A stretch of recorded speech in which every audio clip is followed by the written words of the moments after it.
ये तस्वीर देखिए, ये हैं कैथोलिक चर्च के हेड पोप फ्रांसिस। मई 2022 में पहली बार व्हील चेयर पर बैठे इनकी तस्वीर सामने आई थी। इससे पहले वो स्लोवाकिया के धर्माध्यक्षों के साथ एक मीटिंग में मेहमानों के अभिवादन में खड़े नहीं हो पाए थे। इसके लिए उन्होंने माफी मांगी थी और कहा था एक परेशानी है, ये घुटना काम नहीं कर रहा, मुझे डॉक्टर्स की बात माननी पड़ेगी और उन्होंने मुझे चलने से मना किया है।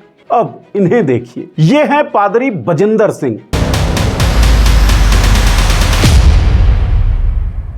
चमत्कारी शक्तियां हैं इनके पास। व्हील चेयर पर बैठे, स्ट्रेचर पर लेटे, चलने में असमर्थ लोगों को उठा देते हैं। यहां तक के मुर्दा लोगों का भी इलाज करने का दावा करते हैं ये साहब। ये तेरी बहन बोल नहीं सकती थी? नहीं बोल सकती थी। हाँ बेटे, अभी क्या हुआ? बोलने लगी। लाखों करोड़ों की संख्या में लोग इनके करतब को सोशल मीडिया पर देखते हैं, इनके समारोह में देखते हैं और बड़े जोश से हालेलुया करते हैं। ऐसे ही थोड़ी हमारे देश में जेसीबी की खुदाई देखने के लिए भीड़ लग जाती है। विज्ञान, तार्किकता और समझदारी का श्राद्ध किए बगैर बजिंदर सिंह का समर्थक होना थोड़ा मुश्किल लगता है।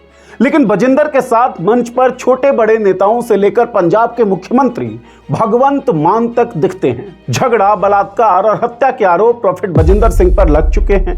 इन सब आरोपों की आवाज जबरदस्त भीड़ और हालेलुया के शोर में दब जाती है। प्रोफेट बजिंदर सिंह चंडीगढ़ के church of glory and wisdom के प्रेसिडेंट हैं, लेकिन धंधा करते हैं अंधविश्वास का। फ्रॉड बाबा के 5वें एपिसोड में बात इन्हीं प्रोफेट बजिंदर सिंह की और इनकी अवैज्ञानिक दावों की।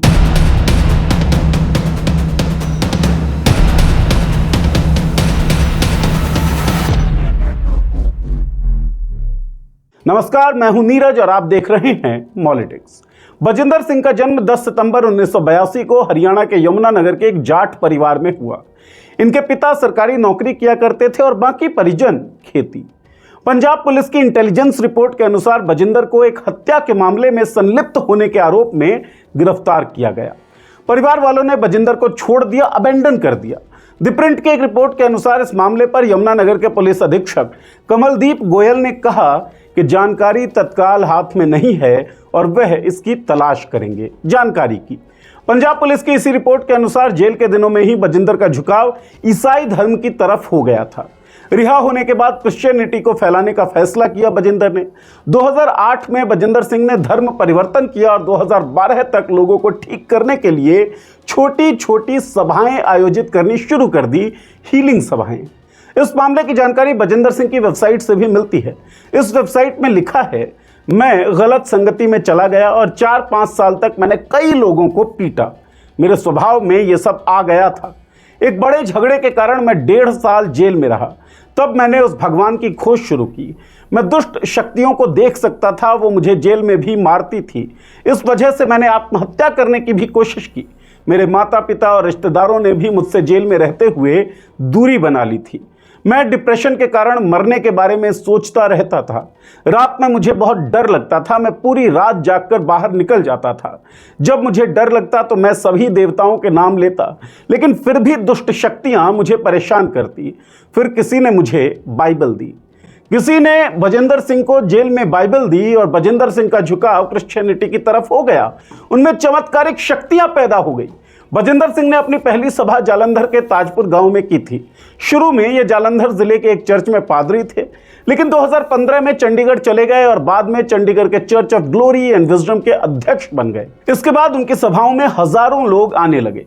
सभाओं में बजिंदर दावा करते कि इनके सभा में गंभीर बीमारियां भी ठीक हो सकती हैं। इन सभाओं का वीडियो बनाकर ये अपने YouTube चैनल पर डालने लगे। यहां वो अपने तथाकथित चमत्कारों का प्रचार करते थे, एडवर्टाइजमेंट करते थे। उनका चमत्कार और लोगों को अंधविश्वास बजिंदर के शोहरत और दौलत कमाने का जरिया बन गया और यहीं से बजिंदर की किस्मत बदल गई और बजिंदर करोड़ों रुपए कमाने लगे। पहले आई भीड़, फिर आए पैसे और फिर बढ़ने लगा बजिंदर सिंह का कनेक्शन। क्या नेता, क्या अभिनेता, क्या अधिकारी और क्या व्यापारी, सब बजिंदर सिंह के साथ मंचों पर दिखने लगे। इसी दौरान बजिंदर के ऊपर ऐसे ऐसे आरोप लगे जो आशंका पैदा करते हैं कि कहीं बजिंदर भी गुरमीत राम रहीम या आसाराम जैसी जिंदगी तो नहीं जी रहा। बाहर धर्म का चोला और अंदर अपराध की काली दुनिया। हिंदुस्तान टाइम्स की एक रिपोर्ट के अनुसार 2017 में बजिंदर के संपर्क में एक महिला आई जो जीरकपुर में एक ढाबा चलाती थी। बजिंदर ने उसे विदेश ले जाने का झांसा देकर अपने पास बुलाया, 3 लाख रुपए भी ऐंठे। धीरे धीरे वह बजिंदर की टीम का हिस्सा बन गई। यह महिला कार्यक्रमों में सुरक्षा की देखभाल करती थी, सिक्योरिटी टीम में थी। इस महिला ने आरोप लगाया कि एक दिन बजिंदर ने उसे चंडीगढ़ के सेक्टर 63 स्थित अपने घर पर बुलाया और उसके साथ दुष्कर्म किया। इतना ही नहीं, बजिंदर ने पूरी घटना का वीडियो भी रिकॉर्ड कर लिया और धमकी दी कि यदि उस लड़की ने किसी से शिकायत की या फिर बात नहीं मानी तो वह वीडियो को सोशल मीडिया पर पोस्ट कर देगा। ये हैं प्रॉफिट बजिंदर सिंह और यह है प्रॉफिट बजिंदर सिंह का चरित्र। बाद में उस महिला ने दुष्कर्म के लिए धारा 376, धोखाधड़ी के लिए धारा 420, धमकी देने के लिए धारा 506 और अश्लील सामग्री प्रसारित करने के लिए आईटी एक्ट की धारा 67 के तहत बजिंदर सिंह के खिलाफ एफआईआर दर्ज करवा दी। एफआईआर में बजिंदर सिंह के सहयोगियों जतिंदर, अकबर, सरतार अली, सुच्चा सिंह, राजेश चौधरी और संदीप पहलवान को भी नामित किया गया। एफआईआर के अनुसार बजिंदर के सहयोगियों ने भी महिला के साथ शोषण किया था, जिसके बाद पुलिस ने इन्हें दिल्ली एयरपोर्ट पर गिरफ्तार कर लिया जब ये लंदन के एक हीलिंग इवेंट में भाग लेने के लिए जा रहे थे। हालांकि बजिंदर ने केवल 2 महीने जेल में बिताए और जमानत पर बाहर आ गए, लेकिन अभी भी दुष्कर्म का मुकदमा उन पर चल रहा है। उनके खिलाफ मुकदमों की फहरिस्त काफी लंबी है। सितंबर 2021 में बजिंदर के खिलाफ राष्ट्रीय बाल अधिकार संरक्षण आयोग ने शिकायत दर्ज की कि वो धर्मांतरण के लिए बच्चों का इस्तेमाल कर रहा है, लेकिन बच्चों के परिवार वालों ने बजिंदर सिंह के पक्ष में गवाही दी, जिससे मामला रफा दफा हो गया। यहां भी आप गुरमीत राम रहीम की जो पूरी जिंदगी है या साम्राज्य है उसका अपराधों का, उसकी लाइन लेंथ देख सकते हैं, उसका स्मेल महसूस कर सकते हैं। जुलाई 2021 में बजिंदर ने न्यू चंडीगढ़ के बूथगढ़ गांव में प्रार्थना सत्र के लिए जमीन का एक बड़ा टुकड़ा किराए पर लिया। सत्र के दौरान बजिंदर ने अपने कर्मचारियों से किसानों को कहलवाया कि जब तक बजिंदर बोल रहे हैं तब तक किसान अपने खेतों में ट्रैक्टर ना चलाएं। किसानों ने इस पर आपत्ति जतानी भी थी और इसके कारण बजिंदर के लोगों ने किसानों पर हिंसक धावा बोल दिया। हालांकि बाद में इस मामले को भी पुलिस स्टेशन में सुलझा लिया गया। मामले तो सुलझा लिए जाते ही हैं जब आपके पास पैसा हो और उस पैसे के कारण कमाया गया पावर हो। इसी गांव के एक निवासी ने द प्रिंट मीडिया वेबसाइट को बताया कि उपचार के लिए आने वाले लोग हमारे इलाके के नहीं होते, ये लोग दूर दराज से आते हैं। जब ये उपचार के लिए अंदर जाते हैं तो उन्हें अपने मोबाइल फोन पीछे छोड़ने के लिए कहा जाता है ताकि वे असफल उपचार या पैसे लेने की बात का वीडियो ना बना सकें। दूर दराज से आने वाले ये लोग बजिंदर की सफाई से गढ़े गए पाखंड पर विश्वास कर बैठते हैं। चलिए आपको एक उदाहरण से समझाता हूं।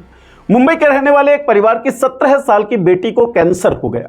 परिवार बेटी के इलाज के लिए हर संभव कोशिश कर रहा था, लोग करते भी हैं, लेकिन डॉक्टरों ने पहले ही जवाब दे दिया। अब परिवार के पास कोई और विकल्प नहीं बचा था। तभी एक रिश्तेदार ने उन्हें प्रॉफिट बजिंदर सिंह मिनिस्ट्रीज के बारे में बताया कि बजिंदर सिंह के पास भगवान की शक्ति है, वो चमत्कारी तरीकों से लोगों को ठीक करते हैं। परिवार वालों ने तुरंत बजिंदर सिंह के बारे में सोशल मीडिया पर खंगालना शुरू कर दिया। कई वीडियोस देखे जिनमें बड़ी भीड़ के साथ हीलिंग के दावे दिखाए जा रहे थे। वीडियो में लोग व्हीलचेयर से उठते और ठीक हो जाते थे। इस परिवार ने बिना देर किए मिनिस्ट्री से संपर्क किया।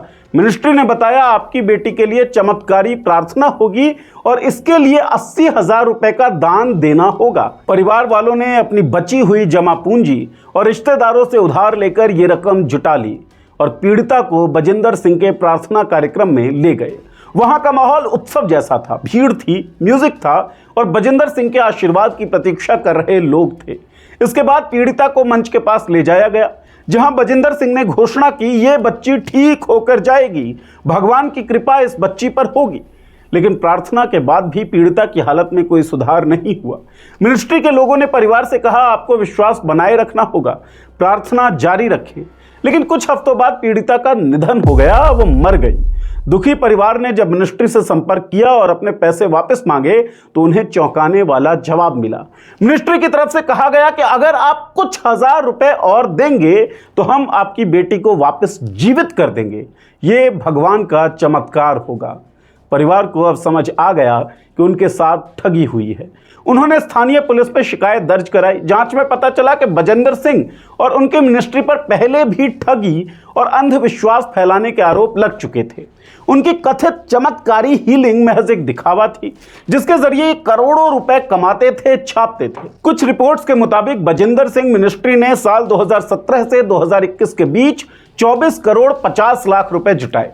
हालांकि ये लोग दावा करते हैं कि आमतौर पर लोग 10 या 20 रुपए से अधिक का दान नहीं देते। इसके बावजूद इस मिनिस्ट्री के खाते में करोड़ों रुपए कैसे आ गए?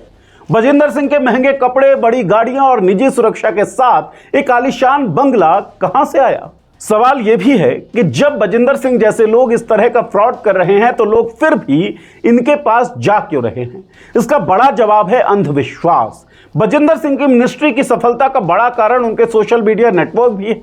हालांकि आपको बता दें कि बजिंदर सिंह की मिनिस्ट्री मुख्य धारा के चर्चों जैसे कि church of north India, CNI या रोमन कैथोलिक चर्च से संबद्ध नहीं है।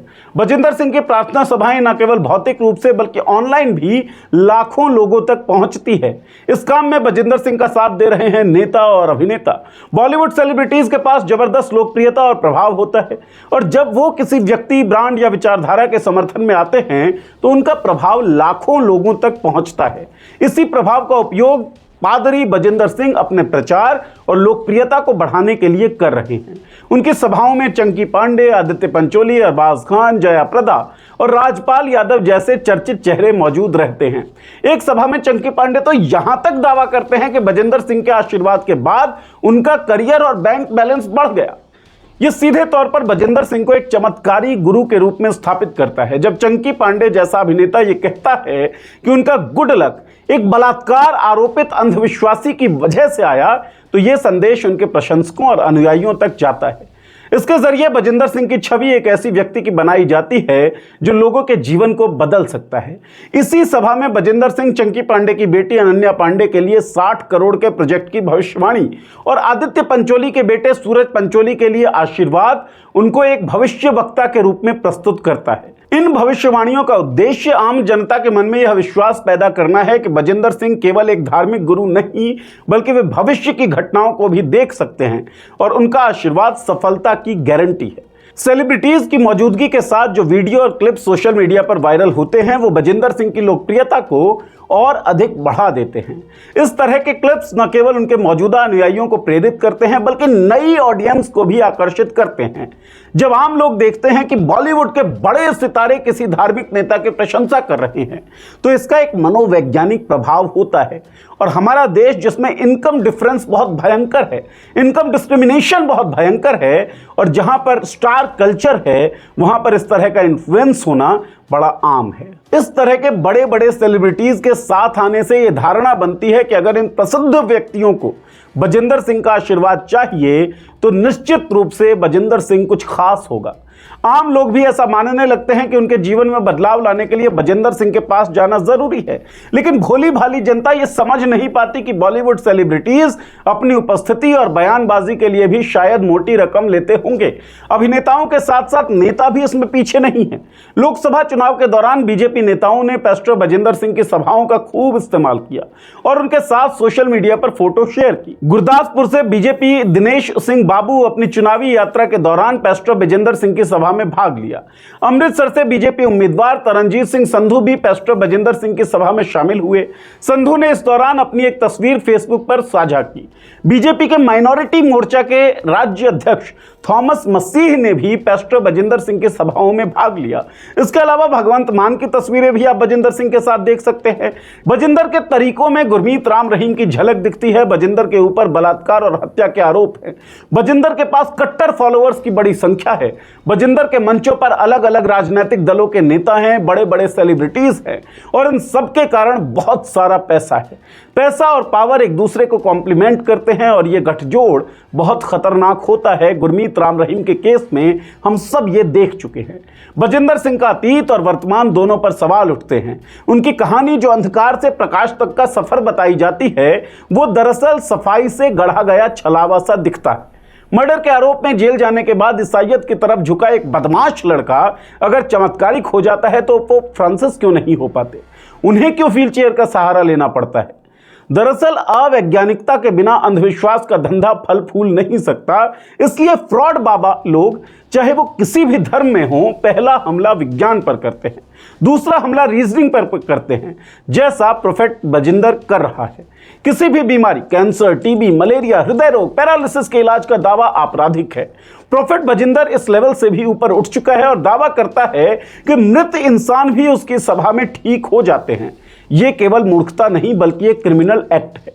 बजिंदर सिंह जैसे लोगों की एग्जिस्टेंस में सरकार से सवाल पूछा जाना चाहिए और अकाउंटेबिलिटी भी तय कर जानी चाहिए सरकारों की। हमारे संविधान के डायरेक्टिव प्रिंसिपल्स में लिखा गया है कि वैज्ञानिक मनोवृत्ति को बढ़ाए जाने का प्रयास करना राज्य का दायित्व होना चाहिए। लेकिन क्या कोई भी सरकार वैज्ञानिक माइंडसेट को, वैज्ञानिक अप्रोच को बढ़ाने की कोशिश करती दिखती है? यहां तो यह दिखता है कि तमाम दलों के राजनीतिक लोग थोड़ा थोड़ा फायदा के लिए जिस व्यक्ति के पास भीड़ होती है उसके पास चले जाते हैं।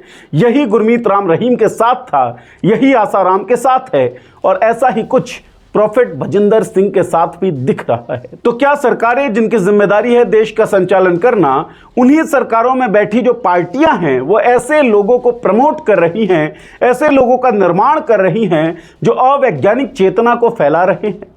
ये सवाल खुद से पूछिए। कब तक फ्रॉड बाबाओं के चक्कर में घूमते रहेंगे और बजिंदर सिंह जैसे लोगों की सफलताओं का कारण क्या है? लोगों का अंधविश्वास या सरकार का अकाउंटेबिलिटी से मुंह मोड़ लेना? आपको क्या लगता है? इस वीडियो के कमेंट बॉक्स में लिखें। कोई सजेशन हो, सुझाव हो, सवाल हो तो भी इस वीडियो के कमेंट बॉक्स में लिख दें। फ्रॉड बाबा की कड़ी में अगला वीडियो किसके नाम पर चाहते हैं? आपका कोई सजेशन हो तो इस वीडियो के कमेंट बॉक्स में हमें जरूर बता दें। इस चैनल को सब्सक्राइब कर लें, बेल का आइकन दबा दें ताकि हमारे वीडियोस के नोटिफिकेशन आपको मिलते रहें। शुक्रिया।